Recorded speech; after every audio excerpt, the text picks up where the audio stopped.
오늘은 믿음과 축복이란 제목을 가지고 히브리서 11장 20절부터 22절까지 말씀을 좀 살펴보길 원합니다. 오늘 본문에 보면 이삭과 야곱, 요셉이라는 사람이 등장을 합니다. 아마 신앙생활을 좀 하신 분들은 이삭이나 야곱이나 요셉에 대해서 많이 들어봤을 거예요. 그리고 구약 성경을 읽다 보면 이삭과 야곱과 요셉에 대해서 굉장히 자세히 그들의 인생을 조명하며 굉장히 비중 있는 인물로 다루고 있습니다. 그런데 오늘 본문의 히브리서에 보면 이들의 생애에 대해서 구약 성경이 굉장히 길게 다뤘거든요. 아주 짧은 한 문장으로 이들을 소개하고 있어요. 요즘 표현대로 하면 한 줄평이겠죠. 한 줄평. 어떤 영화나 작품이 있으면 그것에 대해서 핵심을 가지고 한 줄로 쫙 평가를 하는 거예요. 그렇게 히브리서 11장에서는 이들의 믿음에 대해서 한 줄로 평가해 놨습니다. 오늘은 이 한 줄 평에 대해서 좀 살펴보길 원해요. 정말 히브리서가 정말 이들의 믿음의 핵심을 딱 적어놨는데 이들의 믿음의 핵심이 무엇이었는지 한번 우리가 함께 나누고 또 이들처럼 우리가 믿음을 갖는 시간들이 되었으면 좋겠습니다. 먼저 20절 말씀을 다시 한번 읽어볼까요? 같이 읽도록 하겠습니다. 믿음으로 이삭은 장래일에 대하여 야곱과 에서에게 축복하였으며. 구약에 보면 이삭의 삶에 대해서 쭉 길게 많이 설명되어 있어요. 그런데 그 중에 하나를 딱 뽑아서 이야기를 하거든요. 특별히 뭘 뽑았냐면 이삭이 그들의 아들인 야곱과 에서를 축복하는 장면 하나를 뽑았어요.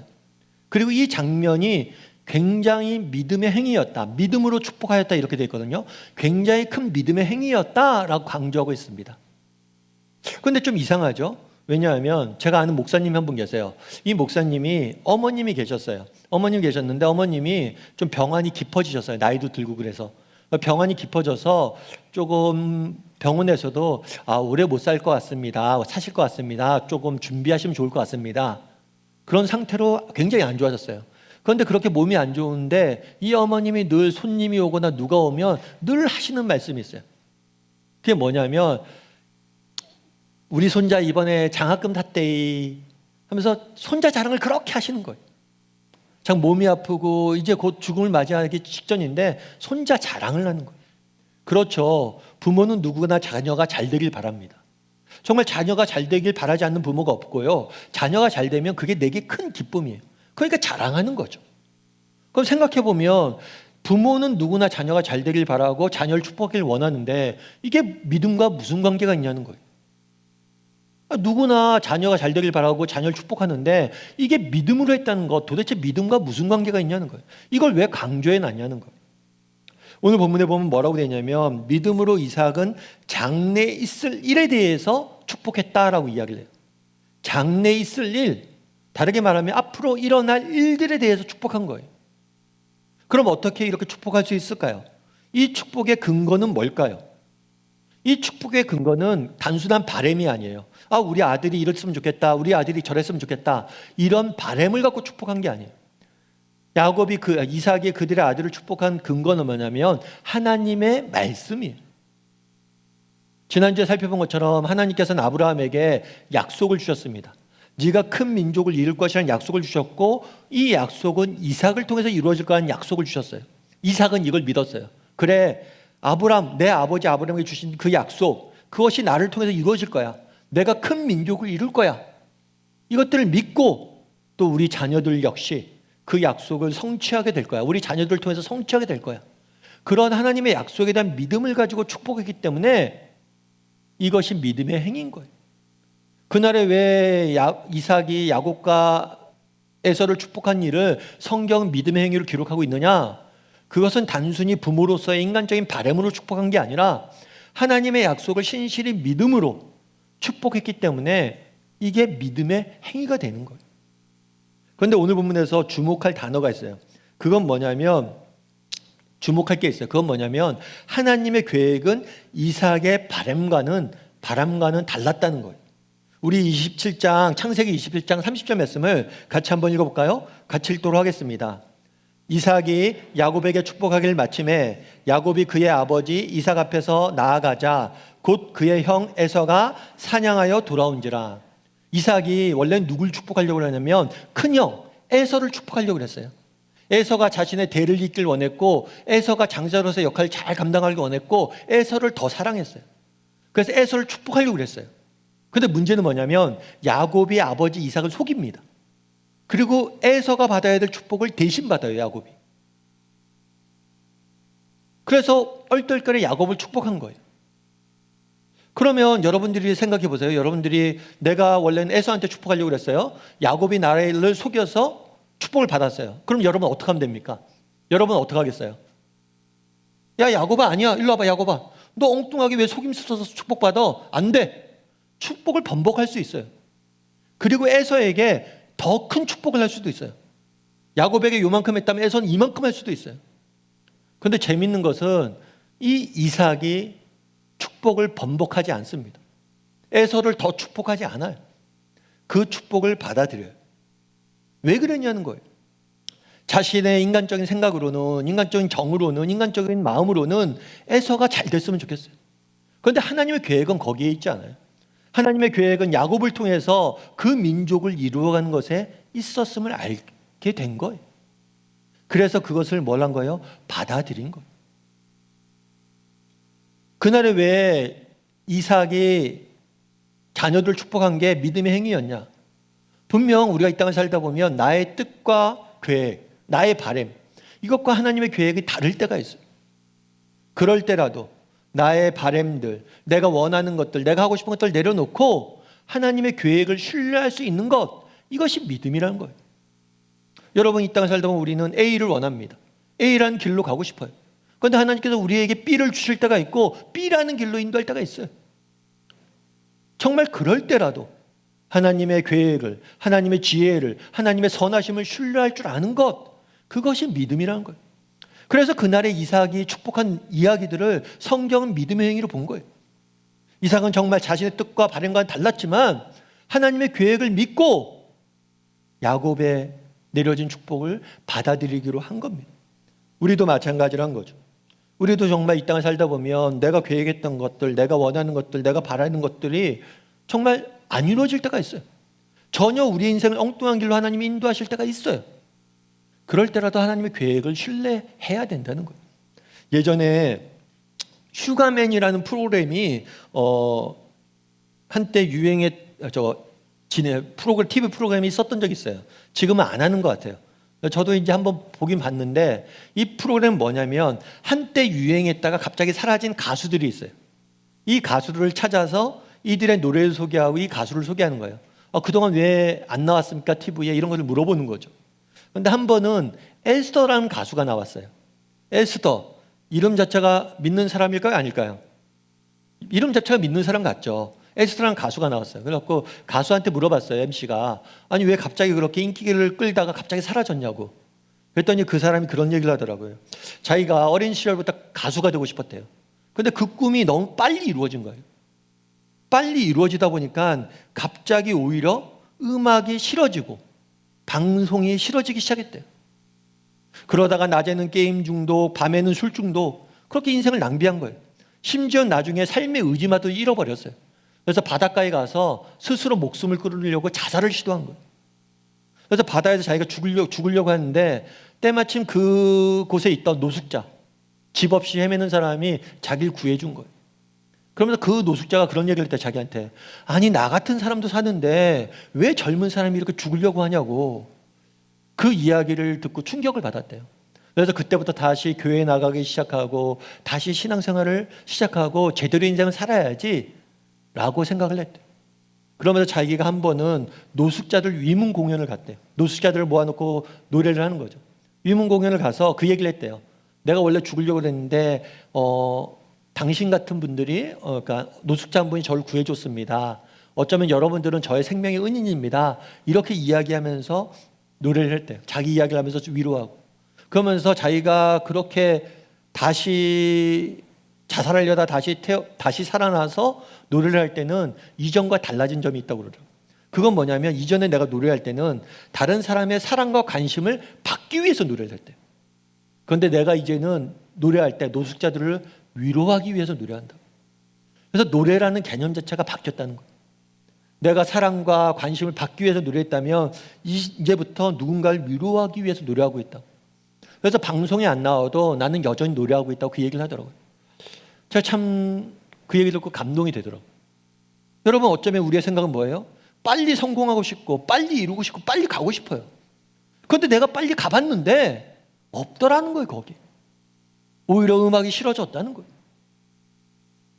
그런데 오히려 내가 원하지 않았던 화려한 조명에 있지 않은 정말 노숙자들을 그 낮은 곳에 가서 찬양을 하는데, 노래를 하는데, 그곳에서 정말 참된 노래의 의미를 발견했다는 거예요.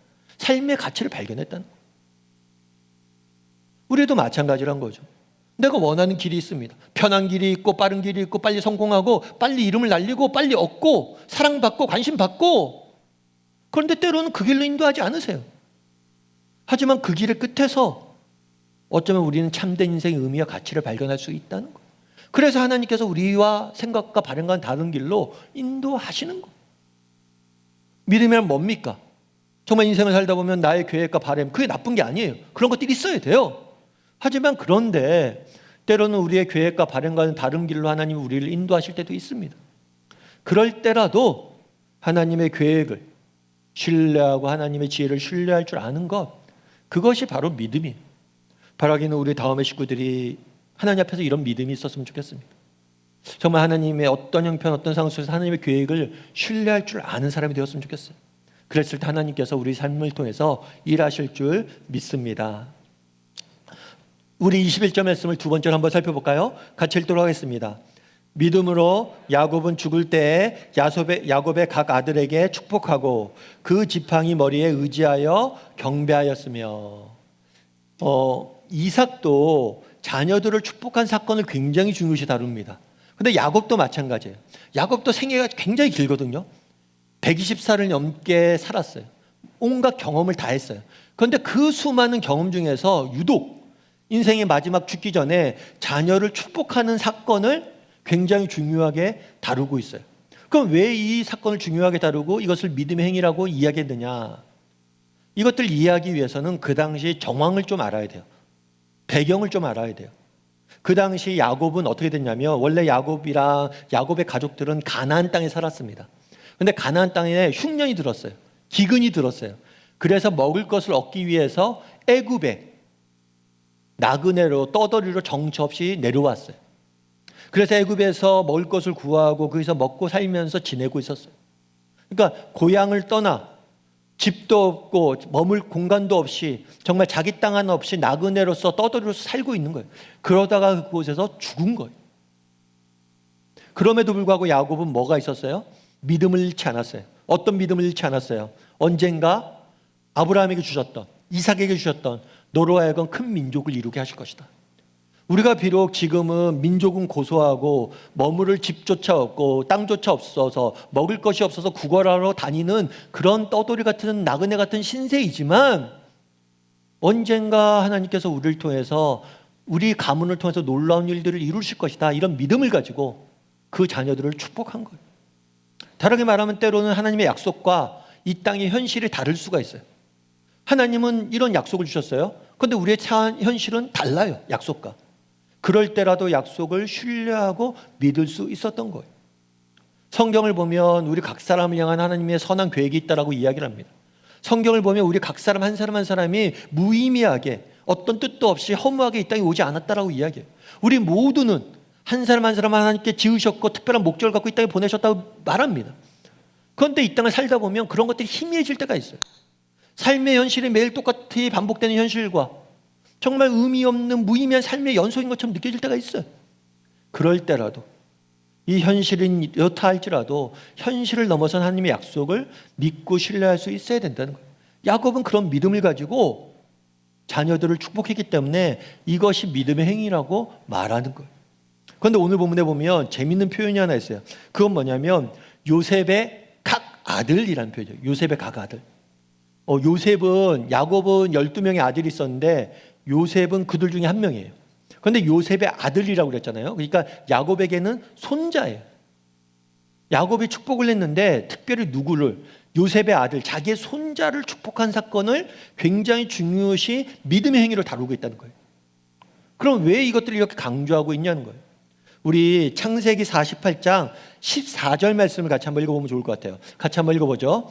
이스라엘이 오른손을 펴서 차남 에브라함의 머리에 얹고 왼손을 펴서 므낫셋의 머리에 얹으니 므낫셋은 장자라도 팔을 엇바꾸어 얹었더라.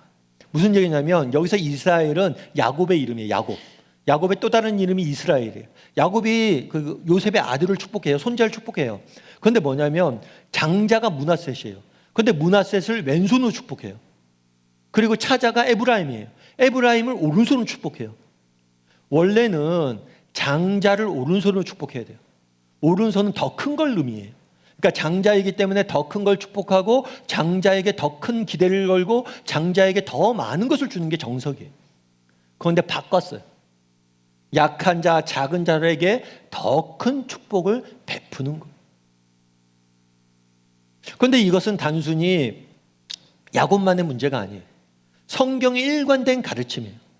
이상하게도 성경을 보면 하나님께서는 작은 자, 약한 자, 가난한 자를 사용하시는 모습들을 보게 돼요. 작은 자, 약한 자를 늘 사용하시고 그들을 축복하시고 그들을 통해서 일하시는 모습들을 보게 되는 거예요. 야곱이 그랬죠. 야곱은 동생이었어요. 요셉도 그랬어요. 요셉은 막내였어요.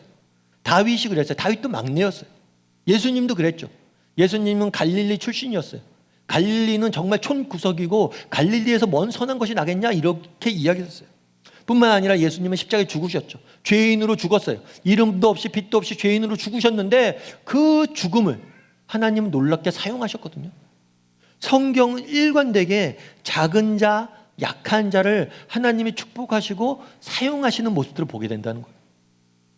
그럼 성경은 왜 작은 자, 약한 자를 축복하고 그들을 사용하실까요?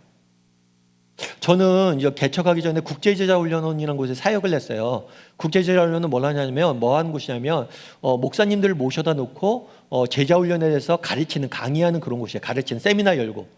근데 뭐 세미나 열다 보면 세미나 듣는 사람들의 특징들이 좀 있어요. 특별히 우리나라 사람들뿐만 아니라 외국 사람들도 저희가 좀 가르치고 그랬거든요.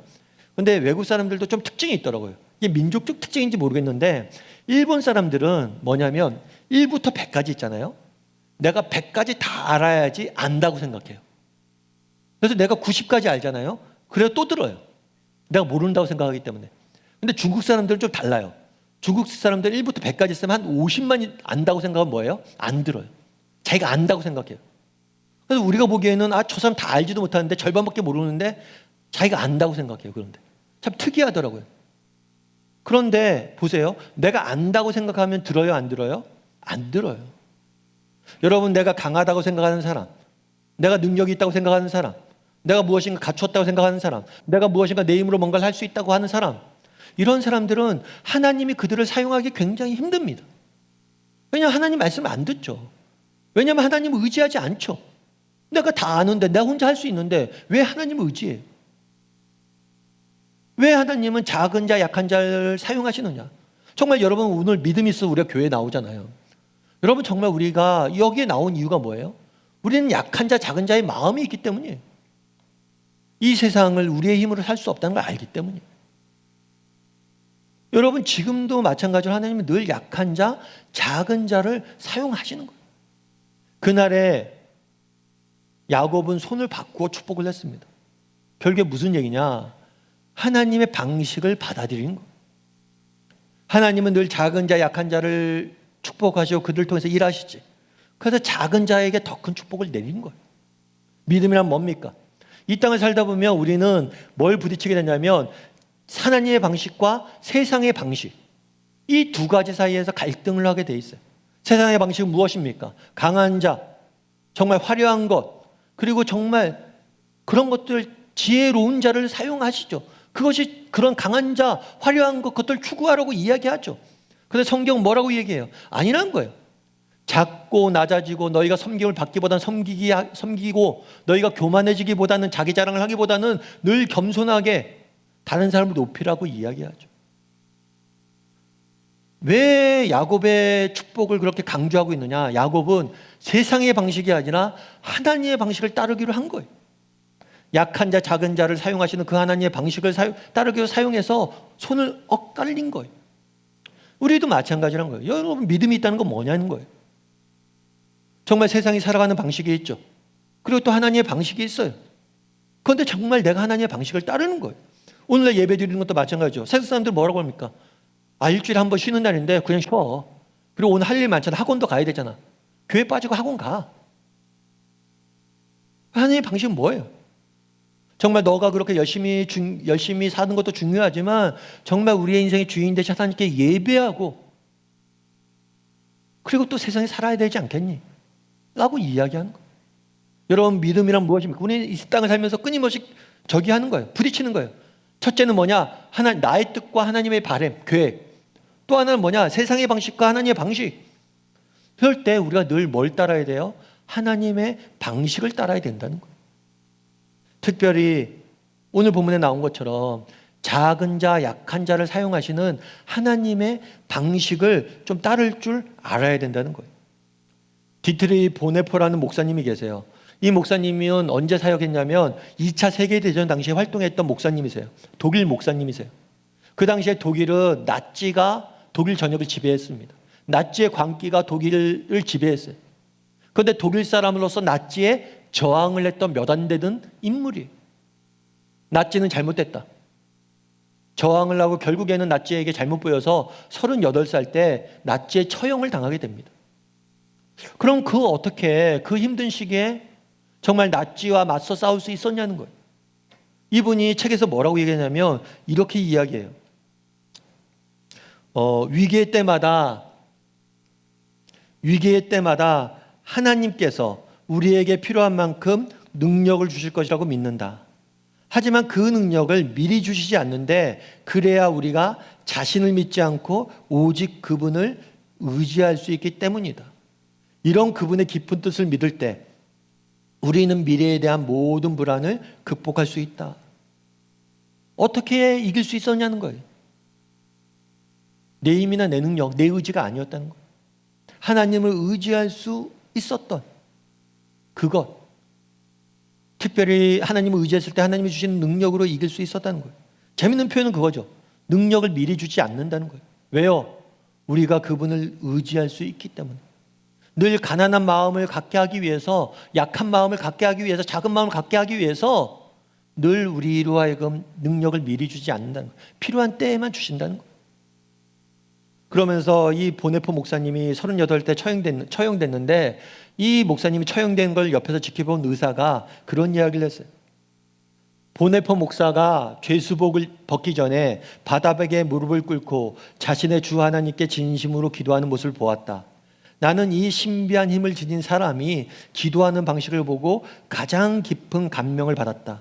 어찌나 경건한지 하나님의 그의 기도를 들어주셨다고 확신할 정도였다. 나는 지난 50년 동안 의사로 일하면서 그토록 경건하게 죽음을 맞이한 사람을 본 적이 없다.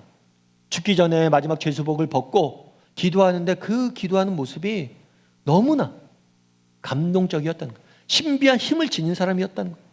그래서 자기가 50년 동안 죽는 사람을 봤는데 이렇게 죽는 사람은 처음 봤다는 거예요. 정말 하나님을 의지하는 사람에게서만 나타날 수 있는 능력을 본 거죠. 그 신비한 힘을 본 거예요. 여러분, 성경은 이렇게 이야기합니다. 작은 자, 가난한 자를 통해서, 약한 자를 통해서 내가 일하겠다. 내가 그들을 더 축복하길 원한다. 여러분, 이것이 하나님의 방식이에요. 바라기는 이 하나님의 방식을 쫓을 수 있는 사람이 되었으면 좋겠어요. 하나님 앞에서 작은 자, 약한 자가 됐으면 좋겠어요. 하나님, 당신밖에 없습니다. 당신을 의지합니다. 그래서 하나님께서 우리를 통해서 일하실 거예요.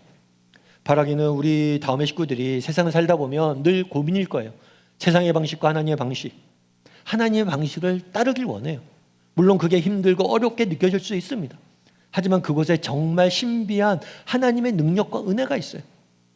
그런 믿음을 가지고 하나님의 방식을 따를 줄 아는 저나 여러분이 되기를 주님의 이름으로 소원합니다. 우리 마지막으로 22절 말씀을 같이 한번 읽어봤으면 좋겠는데요. 같이 읽도록 하겠습니다.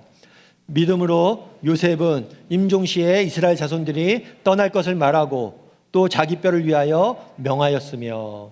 요셉이 이제 죽을 때, 요셉의 인생도 파랑만장하거든요. 그가 처음에는 가나안 땅에 아버지의 사랑을 받으며 자랐습니다. 그런데 형들의 시기를 받아서 애굽의 노예로 팔려와요. 애굽의 노예로 팔려왔다가 주인의 인정을 받아요. 그러다가 모함을 당해서 감옥에 갇히게 됩니다. 노예였다가 감옥까지 가요. 그랬다가 나중에 총리가 돼요. 정말 파란만장한 삶을 살았어요. 그런데 그의 인생 중에서 유독 마지막 죽는 순간의 이야기를 꺼내요. 그러면서 이 죽는 순간에 그가 했던 행위가 정말 믿음의 행위였다라고 이야기합니다. 그렇다면 왜 이때의 이야기를 하냐는 거예요. 앞서 얘기했던 것처럼 그 당시에 이스라엘 사람들은 어땠어요? 애굽에 내려왔었어요. 가나안 땅에 기근이 들어서 피해서 애굽에 내려왔어요. 애굽에서 정말 떠돌이로서 나그네로 살고 있었어요. 그럼에도 불구하고 요셉 역시 멀리 있지 않았어요. 하나님의 약속을 잊지 않았어요. 그래서 언젠가 이스라엘 자손들을 우리를 뭘 할 거다? 가나안 땅으로 데려갈 거다. 그 약속을 신뢰했고 그래서 뭐라고 한 거야? 자손들에게 하나님께서 너희를 반드시 떠나게 할 거야. 가나안 땅으로 돌아가게 할 거야. 그 믿음을 잃어버리지 마라고 말한 거예요. 그래서 왜 마지막 임종 때 이야기를 강조하느냐? 정말 그 하나님의 약속을 믿었기 때문에 그런 거예요. 그런데 재밌는 표현은 그 다음이에요. 또 자기 뼈를 위하여 명하였으며, 자기 뼈를 위하여 명한 것을 굉장히 믿음의 행위로 본 거거든요. 그럼 자기의 뼈를 위하여 명했다는 게 무슨 의미냐는 거예요. 우리 창세기 50장 25절 말씀 같이 한번 읽어볼까요? 요셉이 또 이스라엘 자손에게 맹세하여 이르기를 하나님이 반드시 당신들을 돌보시리니 당신들은 여기서 내 해골을 메고 올라가겠다 하라 하였더라. 요셉이 뭐라고 그러냐면 또 이스라엘 자손들에게 뭐라고 했냐면 맹세하여 이르기를 하나님이 반드시 당신들을 돌보시리니 당신들은 여기서 내 해골을 메고 올라가겠다 하라. 무슨 얘기냐면 뼈에 명한 게 뭐냐면 이스라엘 자손들에게 이야기한 거예요. 내가 이제 죽으면 너희가 나를 여기서 장사 지낼 거잖아. 그건 내 뼈를 잘 모아놔. 잘 모아놨다가 너희가 하나님께 너희를 가나안 땅으로 돌아가게 할 때 내 뼈를 가지고 가서 뭘 하라는 거예요? 그 땅에 묻어줘. 너희는 나랑 약속해. 내 해골을 가지고 올라가겠다고 약속해 라고 말한 거예요. 그러면서 자신이 가졌던 확신, 분명히 하나님께서 지금 우리가 애굽에 있지만 가나안 땅으로 돌아가게 할 거라는 확신을 자손들에게도 전한 거예요. 너희도 내 뼈를 반드시 가져가라. 너희도 이거에 대한 믿음을 가져라 라고 당부한 거예요. 그런데 오늘 본문에서 저는 굉장히 제게 와닿은 표현이 있어요. 그건 뭐냐면 맹세시켜 이르기를 하나님이 반드시 당신을 돌보시리니, 당신들을 돌보시리니. 뭐라고 얘기했냐면 생각을 해보세요. 그 당시에 이스라엘 백성들은 가나안 땅에 있다가 기근이 들었어요. 그래서 애굽에 먹을 걸 찾아왔어요. 그런데 때마침 애굽에 누가 있었냐면 요셉이 있었어요. 요셉이 총리였어요, 게다가. 그래서 요셉의 도움으로 이들이 먹고 살게 된 거거든요. 그런데 요셉은 아니란 거예요. 너희가 생각하기에는 내가 너희를 도와서 이곳에 정착할 수 있었고 내가 너희를 도와서 이곳에서 먹을 것을 먹고 살 수 있었다고 생각하지만 아니란 거예요. 너희를 돌보시는 분은 하나님이란 거예요. 그날의 요셉을 하나님께서 데려가십니다. 이스라엘 백성에게 요셉은 그들의 구원자와 같은 존재였어요. 그런데 그를 데려가십니다. 왜 데려가셨어요? 너희를 돌보는 것은 요셉이 아니라 하나님이란 거예요. 요셉도 마찬가지예요. 내가 너희를 돌보는 게 아니라 하나님이 너희를 돌보신다는 거예요. 요셉은 애굽의 총리였어요. 내가 먼저 죽어요. 그럼 내 후손들을 위해서 뭘 해야 될까? 재산을 이렇게 마련해 놓고 땅을 마련해 놓고 힙을 마련해 놓고 야 내가 이렇게 마련해 놨으니까 이걸로 너희들 먹고 살 수 있을 거야. 이렇게 이야기하지 않아요. 요셉이 마지막에 그들 후손에게 물려주고 싶었던 것은 믿음이었어요. 어떤 믿음이요? 하나님이 너희를 돌보실 거란 믿음. 그 믿음이 너희가 지키고 잃어버리지 않는다면 하나님이 너희를 통해서 일하실 것이다. 그건 요셉이 평생을 배운 교훈이기도 해요. 애굽의 노예로 팔려왔다가 감옥에 갔을 때 정말 하나님이 자기를 돌보셨거든요. 여러분 우리는 그러면 이런 믿음이 있습니까? 이 땅을 살면서 하나님이 나를 돌보실 것이다.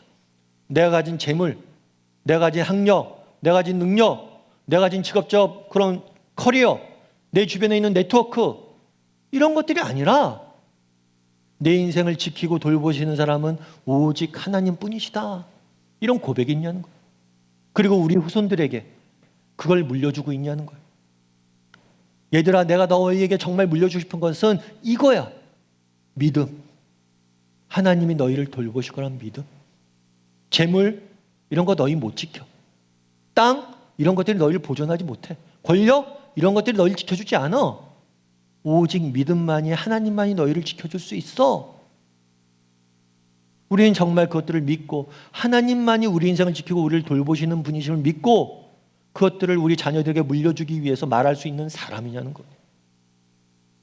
왜 그날의 요셉의 그 파란만장한 생애 중에서 자녀에게 뼈에 명했던 이야기를 하시자는 거예요.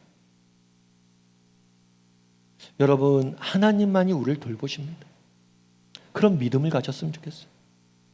그리고 정말 우리 자녀에게 물려줄 거 있잖아요, 여러분. 믿음밖에 없어요. 그것만이 우리 자녀를 지킵니다. 여러분들이 아무리 많은 재물을 쌓고 아무리 많은 것들을 물려줘도 그걸로 자녀들 못 지켜요. 요셉이 누구예요? 총리예요. 그가 물려주고 싶은 것들이 얼마나 많았겠어요. 그런데 그거 아니에요. 뼈 하나 물려줍니다. 믿음 하나 물려준 거예요. 바라기는 우리 다음의 식구들이 정말 우리를 돌보시는 분은 하나님이라는 믿음을 갖길 원하고 또 그 믿음을 우리 자녀들에게 물려줄 줄 아는 저나 여러분이 되기를 주님의 이름으로 소원합니다.